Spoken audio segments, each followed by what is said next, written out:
So hi everyone, welcome to Vishal academy. और आज इस वीडियो में हम लोग बात करने वाले रिवोल्ट ऑफ 1857 के बारे में, या why the revolt of 1857 failed in Assam, and also will discuss about biography of Madanram Dewan. पूरी तरीके से हम मदनराम देवन के बारे में भी जानेंगे, जिन्होंने 1857 का जो रिवोल्ट था इसको असम में एग्जीक्यूट करने के लिए ट्राई किया था प्योली बरुआ के साथ मिलकर, है ना। पूरी तरीके से हम बात करेंगे कि रिवोल्ट ऑफ 1857 जो था ये असम में क्यों फेल हुआ था, ठीक है, एग्जीक्यूट होने से क्यों फेल हुआ था। पूरी तरीके से हम बात करने वाले हैं, डीपली हम इसको समझने वाले हैं। तो जो भी बच्चे स्पेशली कॉम्पिटिटिव एग्जाम की तैयारी कर रहे हो, या जो भी कॉम्पिटिटिव एग्जाम जैसे कि एपीएससी हो गया, है ना, एपीडीसीएल हो गया, असम पुलिस के लिए पढ़ रहे हो, वो बच्चे इस वीडियो को पूरे लास्ट तक देखो। और साथ ही जो क्लास 8 के बच्चे हो, जो एनसीईआरटी के बुक्स फॉलो कर रहे हो, है ना, वो बच्चे इस वीडियो को पूरे लास्ट तक देखो, क्योंकि आपके लिए ये वीडियो मतलब बहुत ज़्यादा इंपॉर्टेंट है, ठीक है।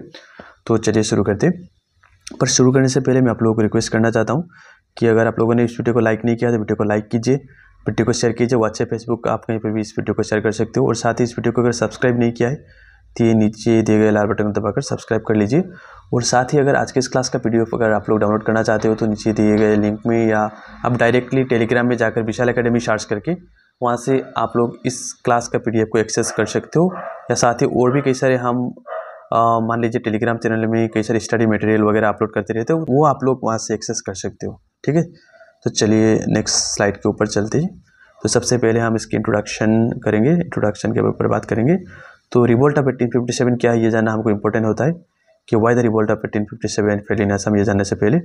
तो रिवोल्ट ऑफ 1857 को हम सिपाही म्यूटिनी के नाम से भी जानते हैं, या सिपाही विद्रोह के नाम से भी जानते हैं, जिसका स्टार्ट होता है मंगल पांडे के द्वारा, है ना। मंगल पांडे ने इसको स्टार्ट किया था। आपने ऑलरेडी इंडियन हिस्ट्री में पढ़ा होगा, या कई सारे आपने मूवी देखा होगा, जैसे कि अमेरिकन का एक मूवी निकला हुआ था, है ना, मंगल पांडे के नाम से। तो जब उन्होंने 29 मार्च 1857 को बैरकपुर में एक ब्रिटिश ऑफिसर्स के ऊपर अटैक किया था, तब से स्टार्ट हुआ है। और ये इंडिया के कई सारे मेजर पॉइंट में स्टार्ट हुआ था, जैसे कि झांसी में हुआ था, दिल्ली में हुआ था, है ना, मेरठ में हुआ था, जैसे कि आसाम में भी इसको इस रिवोल्ट को करने के लिए मदनराम देवन और प्योली बरुआ ने कोशिश किया था, पर वो सक्सेस हो नहीं पाए थे। तो इसके ऊपर हम पूरी तरीके से आज बात करने वाले, क्यों हो नहीं पाए थे, है ना। कई सारे कारण होते हैं, कई सारे इस रिवोल्ट को सक्सेस ना होने के कई सारे कारण हो सकते हैं, पर वो लोग क्यों सक्सेस हो नहीं पाए थे, वो सारे बातें आज के इस वीडियो में हम डिस्कस करने वाले। तो चलिए नेक्स्ट स्लाइड के ऊपर चलते हैं। तो सबसे पहला आज का हमारा कारण है या रीज़न है रिवोल्ट ऑफ 1857 को ना होने का, है ना, सक्सेस ना होने का असम में, जियोग्राफिकल आइसोलेशन, ठीक है। तो जियोग्राफिकल आइसोलेशन बोले तो जैसे कि इस रिवोल्ट या 1857 का जो सिपाही म्यूटिनी हुआ था, इसका जो मेजर पॉइंट था, जैसे कि मान लीजिए झांसी में हुआ था, ना, दिल्ली में हुआ था, मेरठ में हुआ था, बैरकपुर में हुआ था, वेस्ट बंगाल में, तो कई सारे लोकेशन से बहुत ज़्यादा दूर था असम, तो ये भी एक कारण होता है। और साथ ही इसमें जैसे कि ट्रांसपोर्टेशन या कम्युनिकेशन का इशू हुआ था, है ना। मदनराम देवन लोग या प्योली बरुआ जिन्होंने भी लीड लिया था यहाँ से असम में इस रिवोल्ट को करने के लिए, वो लोग मतलब बाहर के जो रिबिलियन थे उन लोगों से मतलब जुड़ नहीं पाए थे, ये एक कारण है, ठीक है। जियोग्राफिकल आइसोलेशन में आता है ये। तो दूसरा इसका कारण है पीपल वेर नॉट यूनाइटेड। जैसे कि आप लोगों को पता होगा कि नॉर्थ ईस्ट में कई सारे ट्राइब है ना, वो ट्राइब मतलब एक साथ जुड़ नहीं पाए थे इसमें, या वो मतलब वो लोग अवेयर नहीं थे इस रिवोल्ट के ऊपर, या 1857 का जो रिवोल्ट था इसके ऊपर। जैसे कि नागास और खासिस ने इसमें पार्टिसिपेशन नहीं था, ये हमें पता चलता है ना। और मतलब एक तरीके से बात करें तो दोस्तों टीम वर्क का इसमें कमी था। तो ये एक कारण है कि पीपल वेर नॉट यूनाइटेड, ये एक मेन रीज़न हो सकता है ना। तो चलिए नेक्स्ट रीजन के ऊपर बात करते हैं, या नेक्स्ट कारण के ऊपर बात करते हैं। No strong leader. जैसे कि मदनराम देवन और प्योली बरुआ को तो रास्ते में ब्रिटिश ने अरेस्ट किया था, है ना। तो उनके बाद जो भी मतलब बाकी जो लोग थे, जो बाकी लोग जैसे कि उन लोगों से इंस्पायर हुए थे, या जिन्होंने मतलब ब्रिटिश को यहाँ से भगाने के लिए इस रिवोल्यूशन या इस रिवोल्ट का स्टार्ट किया था, असम में करने के लिए ट्राई किया था, वो लोग किसी ने भी मतलब उनका अरेस्ट होने के बाद लीड लेकर इसको रिवोल्ट को आगे बढ़ाने में वो लोग असमर्थ रहे थे। ये एक कारण होता है ना, जैसे कि ब्रिटिश के खिलाफ कर रहे हैं, एक बड़ा एक रिवोल्ट था ये। इससे रिवोल्ट मतलब विदाउट स्ट्रॉन्ग लीडर ये पॉसिबल नहीं होता है ना। तो ये एक कारण था कि मदनराम देवन और प्योली बरुआ का अरेस्ट होना एक बहुत बड़ा एक कारण था इस रिवोल्ट को असम में ध्वस्त कर पाए थे, इसीलिए, ठीक है, ब्रिटिश। तो चलिए नेक्स्ट स्लाइड के ऊपर चलते। लैक ऑफ सपोर्ट, मतलब मेजोरिटी जो पीपल थे वो लोग मतलब इस रिवोल्ट में मदनराम देवन या प्योली बरुआ को सपोर्ट नहीं कर पाए थे, या कई सारे लोकेशन पे ये नहीं हुआ था, मेनली कई सारे पॉइंट में हुआ था जब मिनिमम मतलब लोगों ने इसमें सपोर्ट किया था मदनराम देवन का, ठीक है। तो ये एक कारण था। तो चलिए नेक्स्ट स्लाइड के ऊपर चलते। ब्रिटिश वेर प्रिपेयर्ड, ये एक बहुत बड़ा एक कारण था, क्योंकि ऑलरेडी ब्रिटिश ने कई सारे लोग जैसे कि इस रिवोल्ट को कर चुके थे, मतलब कई सारे पॉइंट में या लोकेशन, जैसे कि झांसी हो गया, मेरठ हो गया, बैरकपुर हो गया, है ना।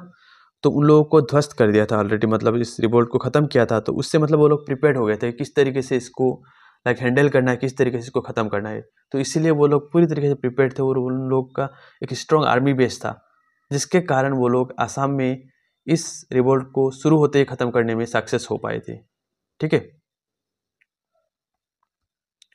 तो अब हम इसके कंक्लूजन के ऊपर थोड़ा सा बात करने वाले हैं। जैसे कि हमने ऑलरेडी डिस्कस किया कि Assam was far from the main revolt area, जैसे कि बैरकपुर दिल्ली से मतलब बहुत ज़्यादा दूर था आसाम, ये एक कारण है ना, जो हमने ऑलरेडी डिस्कस किया।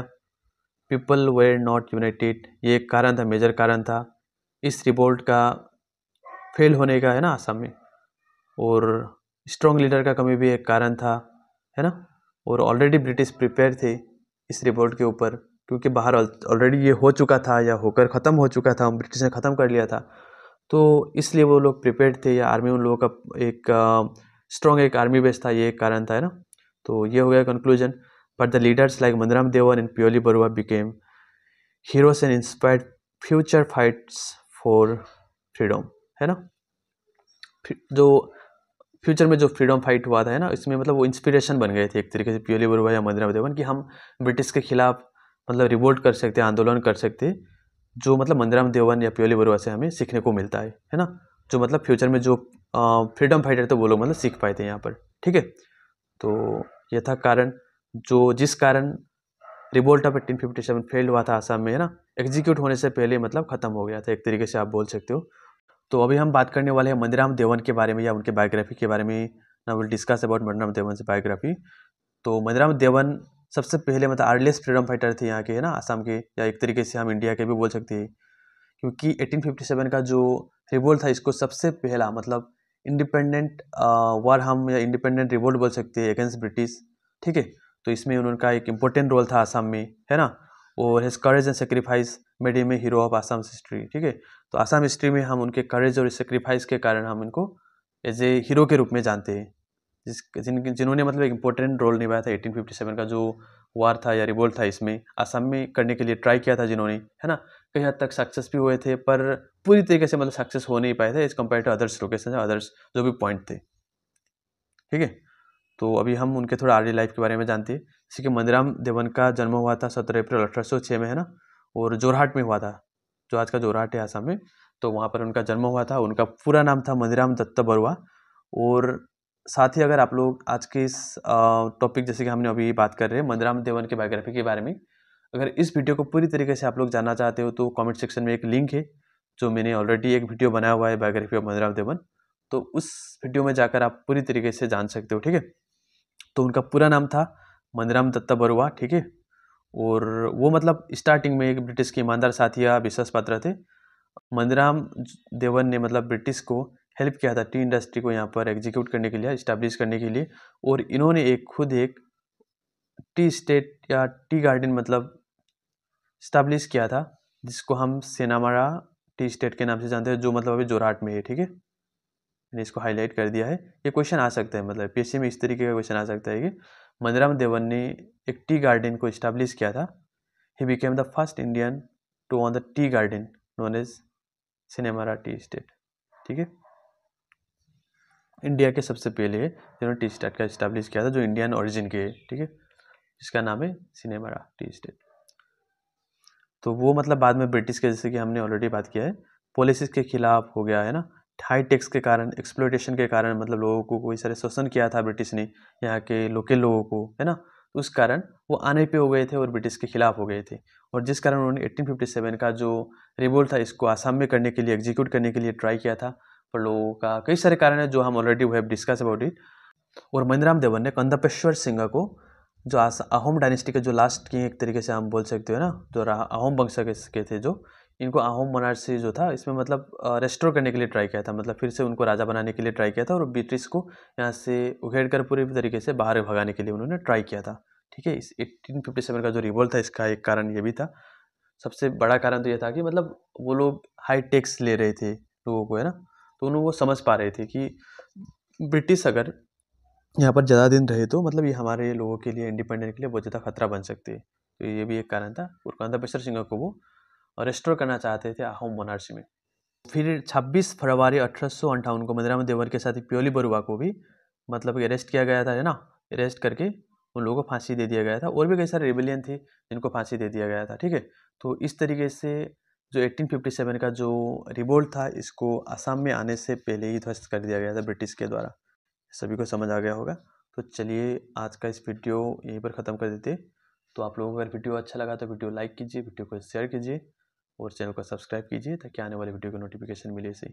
और साथ ही अगर आप लोगों का कुछ भी अगर क्वेरी है लाइक रिगार्डिंग आसाम हिस्ट्री हो सकता है, इंडियन हिस्ट्री हो सकता है, पॉलिटी हो सकता है ना, इकोनॉमिक्स हो सकता है, और भी जो भी जिस भी टॉपिक के ऊपर आप लोग अगर वीडियो मुझसे मतलब चाहते हो तो आप लोग नीचे कमेंट करके बता सकते हो मुझे। सो आज का वीडियो इतना ही। चलिए मिलते हैं नेक्स्ट वीडियो में।